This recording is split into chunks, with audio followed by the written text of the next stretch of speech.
우리 함께 오늘의 말씀의 제목을 통하여서 서로 인사하시겠습니다. 실패를 통한 훈련도 있습니다. 시작. 실패를 통한 훈련도 있습니다. 다시 한번 우리 읽어볼까요? 실패를 통한 훈련도 있습니다. 아멘. 하나님께서 오늘 우리에게 소개하시는 한 왕이 있습니다. 남유다의 4대 왕인 여호사밧이 그 주인공이에요. 여호사밧이라는 이름의 뜻은 여호와께서 심판하셨다라는 의미를 갖고요. 이분은 나름 25년 동안 재위하면서 선한 왕이라고 하는 평가를 받는 분입니다. 그런데 사실 오늘 본문에서의 여호사밧 왕은요, 그의 실수를 조명하고 있습니다. 연합하면 안 되는, 손을 잡으면 안 되는 악한 세력과 함께 무역 선단, 배들을 만들어서 이를 통하여서 나라를 부강하게 하려는 의도가 있었어요. 이 의도와 개입 가운데 동기가 순수하지 않았기 때문에, 방법이 순수하지 않았기 때문에 하나님의 개입이 있었고요. 그래서 모든 준비를 다 끝낸 출항하려던 선단이 모조리 파손되는 그 사건이 바로 오늘의 본문입니다. 그러나 여러분, 저는 여러분과 함께 붙잡기를 원합니다. 오늘 말씀의 중심은, 본질은 배가 부서졌다라는 것이 아닙니다. 여호사밧이에요. 비교적 선한 사람이었습니다. 비교적 제대로 괜찮은 사람이라는 평가를 받았습니다. 그런데 그런 사람이 유혹 앞에서 얼마나 약한지를 보여줍니다.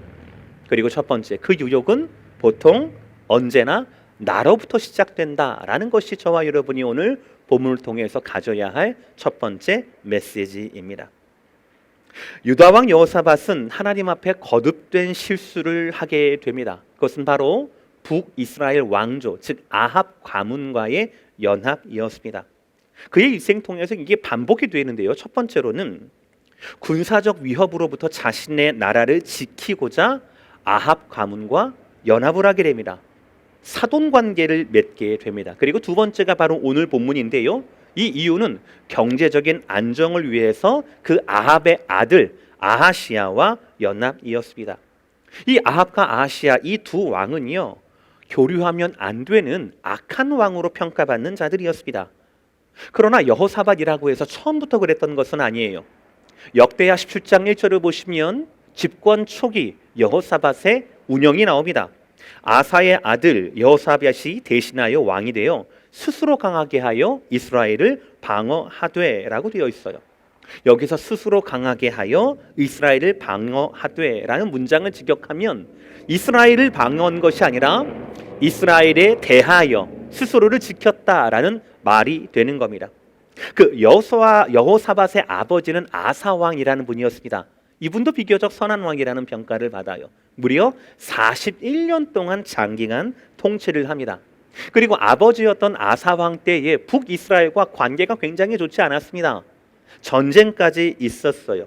그래서인지 17장 1절에 보면 집권 초기에 여호사밧 왕은 이스라엘에 대하여 자기를 스스로 굳건히 했다라고 되고 있고요. 17장 2절을 보시면 유다 모든 견고한 성읍에 군대를 주둔시키면서 내적 결속을 다지는 모습을 보여주고 있습니다. 그러니까 왕권 초기에 선왕 때부터 긴장 가운데 있었던 북이스라엘에 대해서 선제적으로 조치를 잘 했던 왕이 여호사밧의 초기였다라고 할 수가 있겠어요. 게다가 그는 하나님에 대한 마음도 굉장히 선실하고 전심을 다했습니다. 17장 6절의 말씀, 그가 전심으로 여호와의 길을 걸어 산당들과 아세라 목상들도 유다에서 제거하였더라. 아멘. 이러한 여호사밧에게 하나님은 복을 부어 주십니다. 17장 10절의 말씀, 여호와께서 유다 사방의 모든 나라에 두려움을 주사 여호사밧과 싸우지 못하게 하시매라고 되어 있어요. 진실로 부러운 응답입니다. 이대로만 진행된다 한다라면, 이 은혜를 지킬 수만 있다라면 이 여호사밧은 제2의 다윗 왕이 될 수도 있었을 거예요. 그러나 언제나 그랬듯이 우리가 모두 다 알다시피 우리의 일상의 복이 평범하게 느껴질 그때 유혹도 함께 찾아온다라는 것이에요. 역대하 18장 1절의 말씀, 여호사밧이 부귀와 영광을 크게 떨쳤고 아합 가문과 혼인함으로 인척 관계를 맺었더라라고 되어 있어요. 이것이 여호사밧의 첫 번째 실수였습니다. 여호사밧은 역사상 가장 악한 왕으로 평가받았던 아합 가문과 사돈을 맺습니다. 왜일까요? 초기에는 그렇게 적대적이었던 북이스라엘에 어떻게 갑자기 사돈을 맺을 수 있었겠습니까? 왜냐하면 공동의 적 아람 왕 벤하닷의 등장 때문이었습니다. 아람 왕은 북쪽에 있던 왕이었습니다. 그 북쪽에 있었던 벤하닷이 세력을 얻게 되는 거예요. 그래서 남쪽으로 침공할 것 같은 군사적인 외교적인 위협이 있었습니다. 그럴 때 북이스라엘 아합 왕과 동맹을 맺어서 공동 정선을 갖고자 했던 겁니다. 이에 대한 하나님의 평가예요. 역대하 19장 2절 왕이 악한 자를 돕고 여호와를 미워하는 자들을 사랑하는 것이 옳으니까. 이것은 옳은 일이 아니었습니다. 물론 여러분, 우리가 인생을 살면서 우리는 우리의 능력으로는 어찌할 수 없는 이 아람 왕 같은 그런 도전들이 있어요. 그런 도전들이 올 때 내 능력은 안 돼 보여요. 그럴 때 우리는 유혹이 찾아옵니다. 어떤 유혹입니까? 이것을 내 능력으로, 내 이름으로, 내 지혜로 무언가를 하고 싶고 아마 할 수도 있지 않을까라는 생각이 찾아옵니다. 그래서 우리는 아무리 악한 자라도 하나님의 뜻이 아닌 것을 알면서도 내 이익을 위해서 그 악한 자와 연대하고자 하는 유혹이 있다라는 거예요. 이런 여호사밧의 약한 모습, 실수는 반복이 돼요. 오늘 본문입니다. 35절 말씀, 유다 왕 여호사밧이 나중에 이스라엘 왕 아하시야와 교제하였는데 아하시야는 심히 악을 행하는 자였더라. 이 말씀에서 나중에라는 단어가 있어요. 이것은 여호사밧의 말년을 가리킵니다. 왕권 초기에 아합 가문과 사돈을 맺고 난 후에 한 번 혼쭐이 났었던 여호사밧은 또다시 그의 말년에 아합의 아들이었던 아하시야와 또다시 손을 잡으려 합니다. 아하시야는 여전히 심히 악을 행하는 자였더라. 아합 가문의 악은 쉽게 없어지지 않았습니다. 마찬가지로 여호사밧의 분별 없음도 고쳐지지 않습니다. 어떻게 됩니까? 36절 두 왕이 서로 연합하고 배를 만들어 다시스로 보내고자 하여 에시온 게벨에서 배를 만들었더니. 이 본문에서 말하는 배는 한 척이 아닙니다. 여러 척의 선단을 말하는 거예요. 배들을 건조하고 출항을 준비했던 곳이 바로 에시온 게벨이라는 항구였습니다. 이곳은 다윗 왕이 정복했던 곳이었어요. 그리고 주요 목적지는 오빌과 다시스라는 곳이었어요.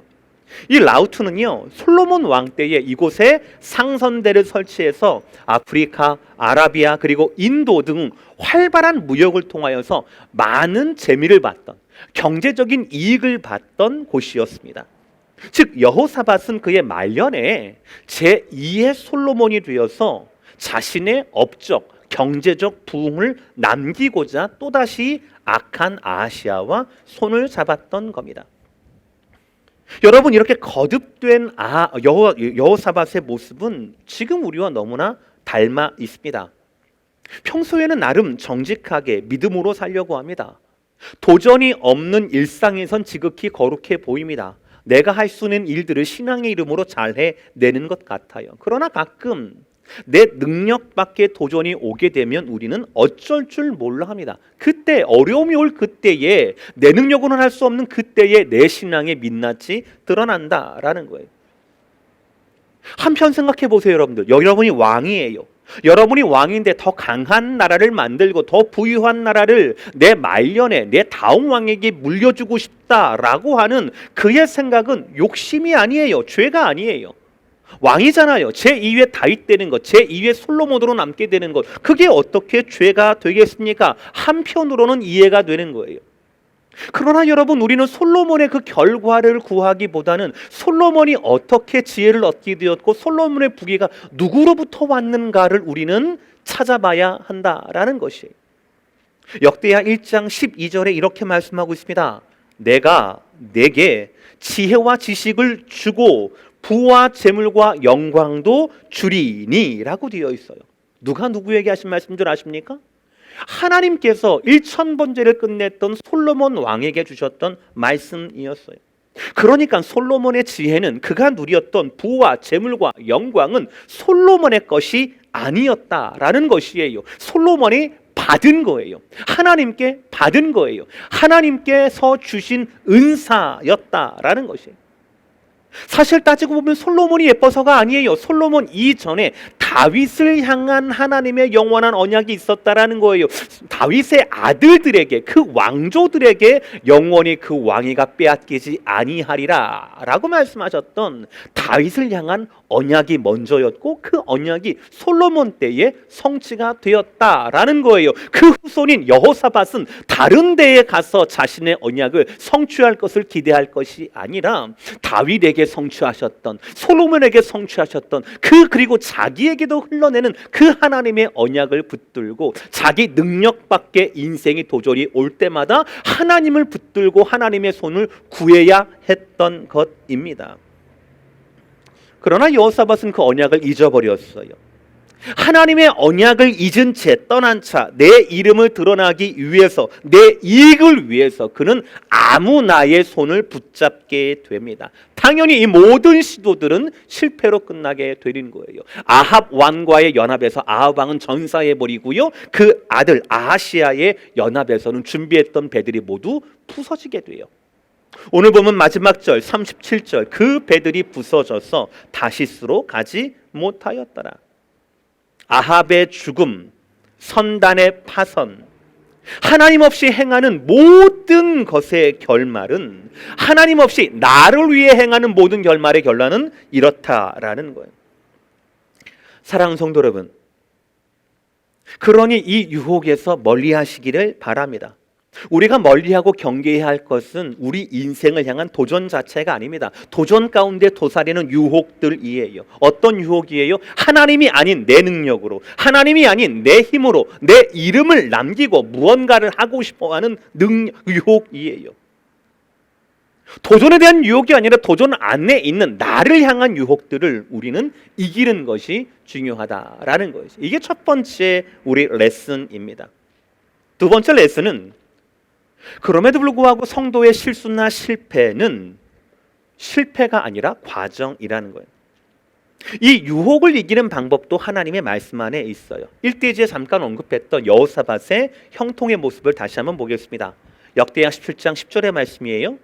여호와께서 유다 사방의 모든 나라에 두려움을 주사 여호사밧과 싸우지 못하게 하시매, 이 또한 그 평안 또한 여호사밧이 아니라 하나님께서 주변 나라에게 두려움을 주셔서 지키게 된 평안이었어요. 성도의 삶을 허락하시는 것도 하나님이고요, 성도의 삶을 평안하게 지키는 것도 하나님이시라라는 거예요. 그런데 신기한 것은 바로 뭐냐면, 오늘 실수와 실패의 현장에서도 하나님은 말씀하시기를 멈추지 않는다라는 거예요. 오늘 보면 37절입니다. 마레사 사람 도다와우의 아들 엘리에셀이 여호사밧을 향하여 예언하여 이르되, 왕이 아하시아와 교제함으로 여호와께서 왕이 지은 것들을 파하시리라 하더니 이에 그 배들이 부서져서 다시스로 가지 못하였더라. 아멘.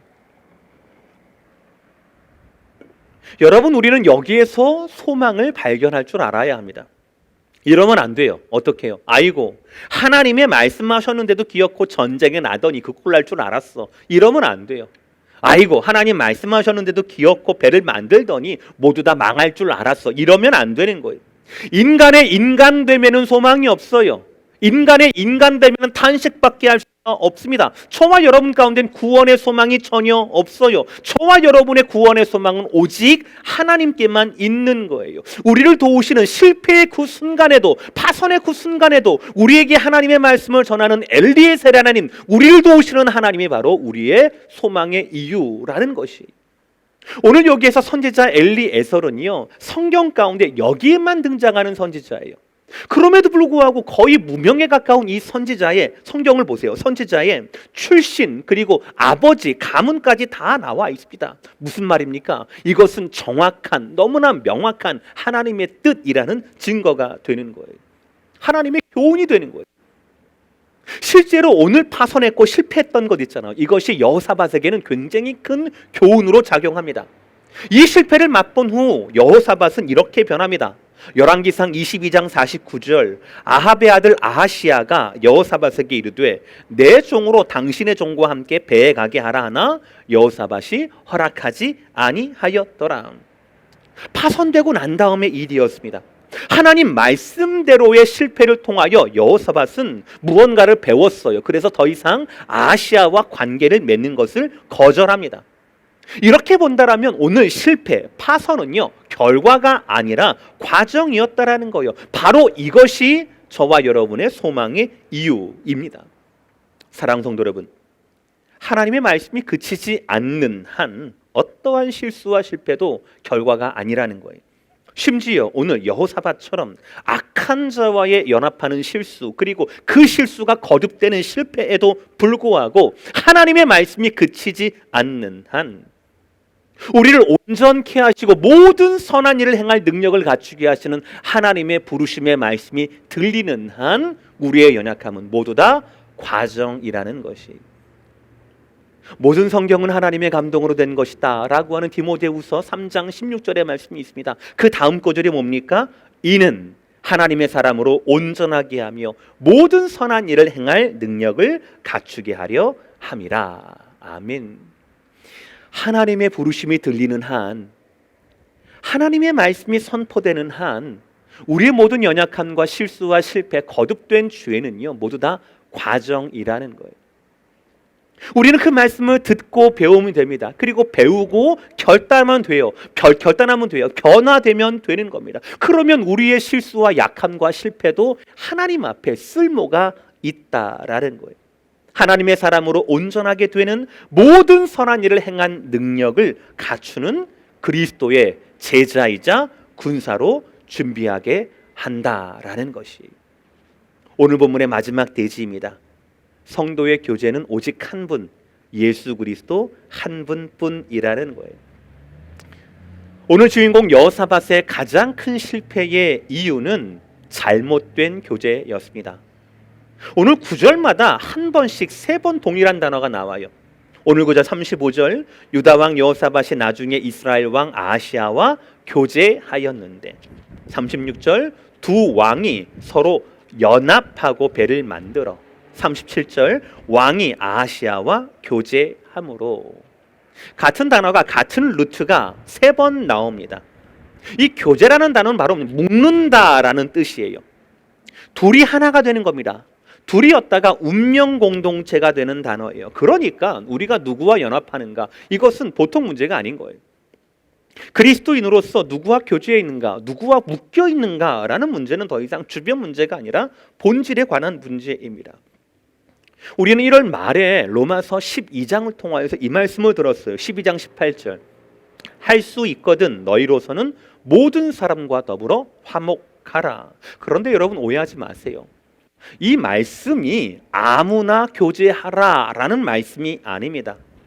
내 이익을 위해서 악한 아합과 악한 아하시아와 손을 잡으라 라는 이런 말은 더더욱 아닙니다. 성도의 교제에는 기준이 있어야 합니다. 18절 말씀에 의하면 할 수 있거든 이라는 말씀이 기준이에요. 이것이 전제입니다. 할 수 있거든 이라는 게 되도록 많이라는 뜻이 아니에요. 정확한 건 바로 뭐냐면, 여러분 쪽에서 할 수 있는 일이라면, 당신이 할 수 있는 일이라면 모든 사람과 더불어서 화목하라라는 뜻이에요. 여기서 칼빈 목사님은 2가지를 경고했습니다. 첫 번째는 우리가 복음을 위한답시고 아무에게도 미움을 사지 않는 방향으로 사람들의 호의를 사려 해서는 안 된다는 거예요. 좀 복잡하죠. 무슨 말이냐면 내가 욕 먹으면 복음도 욕을 먹는 거니까 아무에게도, 정말로 나는 누구한테도 미움 사기 싫어해, 이러면 안 된다라는 거예요. 두 번째는 뭐냐면, 착한 성품을 가진다면서 굴종의 단계까지 빠진 나머지 사람들의 죄악을 보고도 그 죄악에 대해서 고분고분하면 안 된다라는 거예요. 이 말씀의 결론을 보세요, 여러분들. 로마서 12장 21절, 악에게 지지 말고 선으로 악을 이기라라는 말씀이잖아요. 이제 기억이 나시죠? 2주 전이었습니다. 악에게 지지 말고 선으로 악을 이기라. 제가 뭐라고 설교했습니까? 지지 말고 이기라. 이것은 전투의 적인 단어라고 말씀드렸어요. 18절에 모든 사람과 화목하라라는 이 말씀은요, 결코 세상 앞에 우리가 성도가, 제자로서, 그리스도인으로서 무기력하게, 만만하게, 고분고분하게 있으라라는 이야기가 아닙니다. 오히려 반대예요. 전쟁의 준비를 모두 마친 완전 무장을 하고 훈련이 잘 된 군인에게 요구하는 신사적인 행동이 바로 할 수 있거든 너희로서는 모든 사람과 화목하라라는 말씀의 뜻이라는 거예요. 필요한 경우 우리는 단호히 싸울 준비를 하고, 그러나 할 수 있으면 많이 참으며 그들의 잘못을 용서하며 평화를 소중히 여기는 뜻에서 우리는 화목해야 한다라는 거예요. 우리는 그리스도인으로서, 그리스도의 군사로서 세상 사람들과의 화목을 연계해야 한다라는 것이, 여러분, 성도는요 복음과 복음의 결과를 구별할 줄 알아야 합니다. 여러분, 우리는 성도로서, 제자로서, 군사로서 복음으로 무장하는 것이 먼저예요. 무장하고 난 다음에 그 결과로 연대와 화목, 이것은 복음의 결과라는 것이지요. 거꾸로 가면 망하는 겁니다, 여러분들. 여러분, 만약에 제가 좋은 목사가 되기보다 좋은 목사라는 칭찬에 목마르고 칭찬 듣기를 더 만약에 애를 쓴다라고 생각을 해보세요. 그러면 제가 하나님 앞에, 교회 앞에, 여러분 앞에 바른 목사로 살 수 있겠습니까? 그렇지 않아요. 거짓된 목사의 삶밖에 없을 거예요. 여호사밧은 바로 이 순서가 바뀌었어요. 어떻게든 제2의 다윗, 어떻게든 제2의 솔로몬이 되려고 했었습니다. 그래서 자기의 힘과 지혜의 혼맥 연합을 이용해서라도 군사적인 긴장 완화와 그리고 경제적인 부흥을 꿈꾸었던 겁니다. 그런 그의 시도 때마다 하나님은 말씀으로 경고해 주셨어요. 사랑의 말씀이었죠. 아합 왕가의 연합에서는 선지자 미가야를 통하여서, 그리고 아시아와 연합에서는 오늘 말씀 엘리에셀을 통하여서 말씀하셨어요. 그럼에도 불구하고 그의 악한 습관은 쉽게 고쳐지지 않습니다. 왜인 줄 아십니까, 여러분들? 나를 넘어서는 그 도전에 대한 두려움 때문이에요.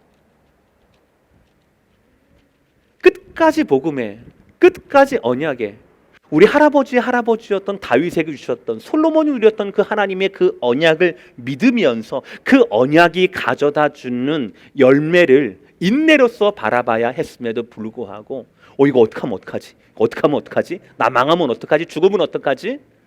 하나님이 지키실 것이라는 그 언약을 내팽겨쳐 버리고 자기의 힘으로 하려고 했었던 그 두려움, 그리고 그 성급함, 그것이 여호사밧에게 계속해서 죄를 짓게 만들었다라는 거예요. 실패하게 만들었다라는 거예요.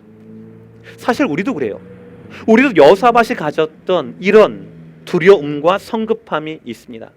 내가 핸들할 수 없는 일이 일어날 때 우리는 두려움이 생겨요. 그리고 조급함과 성급함이 생기는 건 당연한 일이기도 해요. 지금의 팬데믹이 그렇습니다. 날로 쇠약해져가는 내 육신의 건강, 연약함이 그렇습니다. 보이지 않는, 만나지 못하는 교회 공동체를 사랑하고 섬겨야 된다라고 하는 도전들도 그렇습니다. 정말 어떻게 우리 평생 동안 2020년과 2021년은 우리 능력 밖의 도전들의 연속이라고 말할 수 있어요. 이런 현실 앞에 우리는 어떡합니까? 두려워해요. 겁을 집어먹습니다. 그리고 어떡합니까? 성급하게 뭔가를 하려고 한다라는 거예요. 그러나 그러한 때에도 우리는 하나님 말씀에 기준을 둬야 합니다. 복음과 그 결과를 헷갈리지 말고 잘 분별해서 먼저 복음 자체에 집중해야 한다라는 거예요. 복음은 연합에 대해서 오직 한 사람만 우리에게 명하고 계십니다. 바로 예수 그리스도예요. 요한복음 15장 4절, 내 안에 거하라, 나도 너희 안에 거하리라.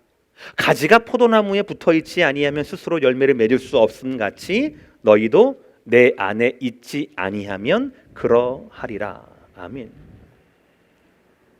하나님께서 다윗에게 주셨던 것처럼 예수님과 우리와의 교제는요, 언약적인 관계입니다. 다윗에게 주셨던 그 다윗 언약의 성취가 솔로몬의 지혜와 솔로몬의 부귀영화 아니었겠습니까? 마찬가지예요. 예수님께서 나를 위해 십자가에 돌아가셨어요. 그리고 나를 초청해 주셨습니다. 우리가 그것을 믿는 믿음으로 말미암아 우리는 그 언약적인 연합 가운데, 언약적인 축복 가운데 우리는 대상이 될 수가 있었던 거예요. 어려움을 벗어나기 위해서 내 이익을 위한 관계가 아니에요. 여호사밧과 아합 같은 그런 연합이 아니에요. 이기적인 연합이 아니라 서로가 서로를 위한 이타적인 연합이에요. 예수님은 나를 위해 죽었고 나는 예수를 위해서 사는 그런 서로를 위한 이타적인 연합이 바로 주님이 우리에게 요청하시는, 성경이 우리에게 요청하는 유일한 교제, 유일한 연합이라는 거예요. 요한복음 15장 5절, 나는 포도나무여 너희는 가지라. 그가 내 안에 내가 그 안에 거하면 사람이 열매를 많이 맺나니 나를 떠나서는 너희가 아무것도 할 수 없음이라. 주님은 단언하십니다. 나는 포도나무고 너희는 가지다. 뗄래야 뗄 수 없는 연합이라는 거지요. 이 말씀에서 너희가 나를 떠나서는 이라는 말씀에 대한 직역은 너희는 나 없이는 이라는 뜻이에요. 주님을 떠나서 우리는 아무것도 할 수 없는, 주님 없이는 우리는 아무것도 아닌 존재가 바로 저와 여러분이라는 거예요. 요한복음에서 말씀하신, 예수님 말씀하신 포도나무는요, 우리가 생각하는 포도나무가 아니라고 합니다. 유대 땅에서 포도나무는 아무 데서나 이렇게 볼 수 있는 것이 아니었다라고 얘기해요. 해발 1000m 이상의, 햇빛도 잘 들어야 되지만 비와 바람이 있어야 하는 굉장히 좀 극악한 조건에 있다라고 해요. 그래서 유대 산지 헤브론, 예루살렘 밑에 있는 헤브론 지역이나 아니면 골란 고원 등 그쪽에 많이 보이는 것이 바로 포도나무였다라고 해요. 성지에 관련된 사진을 찾아보니까 이 헤브론 지역의 포도나무의 모양은요, 우리가 생각하고 익숙한 포도나무의 모습과 상당히 달라요. 정말 특이하게 생기는데요. 간단히 말씀드리면 그렇습니다. 인터넷을 보시는 분들은 아마 그 자료가 나갈 텐데요. 포도나무는 굉장히 굵어요. 고목처럼 굉장히 굵어요. 반면 그 가지 있지 않습니까? 가지는 굉장히 얇고 약해 보인다라는 거예요. 그런데 이 연약한 가지마다 튼실한 포도 열매가 맺힌다라는 거예요. 정말 우리와 똑같아요. 이 얇고 부러질 듯한 얇은 이 가지는 우리와 닮아 있습니다. 여호사밧과 닮아 있습니다. 은혜를 누리고는 있어요. 평상시에는 괜찮아 보여요. 그러나 비바람이 몰려오면은요, 능력 이상의 도전이 다가오면 안절부절 못하는 우리의 모습 그대로입니다. 여러분, 이 부러질 듯한 포도 가지가 그 1000m 고산지대의 비바람을 견딜 수 있는 이유는 뭡니까? 이 부러질 것 같은, 아무것도 이렇게 소망이 없는 것 같은 이 포도나무 가지에 열매가 맺힐 수 있는 유일한 이유는 뭡니까? 한 가지밖에 없어요. 바로 포도나무에 붙어 있기만 하는 거예요. 포도나무에 붙어 있기만 하면 되는 겁니다. 저와 여러분이 성도로서 연약한 건 맞아요. 여호사밧 닮는 것도 맞아요. 그럼에도 불구하고 주님은 우리를 포기하지 않으세요. 어려울 때마다, 실수할 때마다, 실패할 때마다 말씀을 주시거든요. 끝까지 견디면 되는 거예요. 끝까지 주님 앞에 붙어 있으면 되는 겁니다. 우리가 연합하고 연대하고 교제해야 할 대상은 오직 하나님의 아들, 그 언약의 주인이신 예수 그리스도 한 분뿐이라는 거예요. 우리는 그분께 붙어 있어야 합니다. 우리는 그분 안에서의 교제를 행해야 한다라는 거예요. 아무리 연약해 보이고 초라해 보이는 우리라 한다 할지라도 나무에 붙어 있는 가지는 붙어 있는 한 반드시 열매를 맺게 되어 있다라는 사실이에요. 이것이 진리입니다. 오늘 말씀 마무리합니다. 사랑하는 성도 여러분, 우리의 본질을 잊지 마십시오. 우리 자체는 약한 가지예요. 심지어 악할 때도 있습니다. 오늘 여호사밧과도 같아요. 잘 사는 것 같아요. 그러나 내 안에 두려움과 성급함이 늘 존재합니다. 특히 팬데믹처럼 능력 밖의 도전에 대해서 우리는 늘 이기적인 선택을 하게 됩니다. 하나님을 제외하고 말이죠. 하나님의 경고에도 불구하고 그 뜻이 아닌 것을 알매도 불구하고 우리는 실수해요. 거듭된 실수, 즉 실패도 경험하게 돼요. 그러나 여러분 걱정하지 마십시오. 왜냐하면 제자들의, 군사들의, 성도의 실패는 결과가 아니라 과정이기 때문에 그렇습니다. 우리를 향한 하나님의 사랑과 말씀의 부르심이 우리가 가진 약함보다 훨씬 더 강해요. 솔로몬의 지혜와 부귀와 모든 영광이 언약의 결과였고 하나님이 주신 은사였다라는 것을 기억하십시오. 위기 때마다 여호사밧이 붙잡아야 할 손은 이 언약의 하나님이었지 악한 아합과 아하시아가 아니었다라는 것을 잊지 마시길 바랍니다. 그래서 여러분들 걱정하지 마시길 바랍니다. 우리를 향한 예수님의 초청이 있어요. 예수님 먼저 내 안에 거하라 라고 말씀하셨어요. 그러면 나도 너희 안에 거하겠다라고 약속하셨습니다. 각자의 이기적인 연합이 아니에요. 서로를 위하고 서로를 향한 이타적인 연합이에요. 서로를 위해 죽을 수 있는 그런 헌신의 연합입니다. 섬기는 것이 기쁨이 되는 놀라운 복음의 연합이 주님이 우리에게 초청하시는 연합이었다라는 거예요. 아무리 높은 헤브론 산지에 있어도, 비바람이 불고 있어도, 가지 모양이 약하고 부실해 보여도 한 가지만 지키면, 이 가지가 나무에 붙어 있기만 하면, 그러면 우리 가운데 풍성한 열매가 약속되고 있다라는 사실이에요. 사랑하는 성도 여러분, 예수 안에서 우리의 실수와 실패, 낭망, 이것은 결과가 아니에요. 지금도 우리를 향하신 그 말씀의 부르심이 있다라면 우리의 실패도 훈련의 과정입니다. 사람과의 연합이 아니라 예수님과의 하나가 되는 훈련입니다. 이기적인 연합이 아니에요. 서로를 위한 연합이고 섬기는 것이 기쁨이 되는 훈련입니다. 모든 과일들이 그렇다고 하죠. 한여름의 뜨거움 그리고 비바람을 견딜수록, 많이 견디면 견딜수록 그 열매가 달다라고 이야기를 합니다.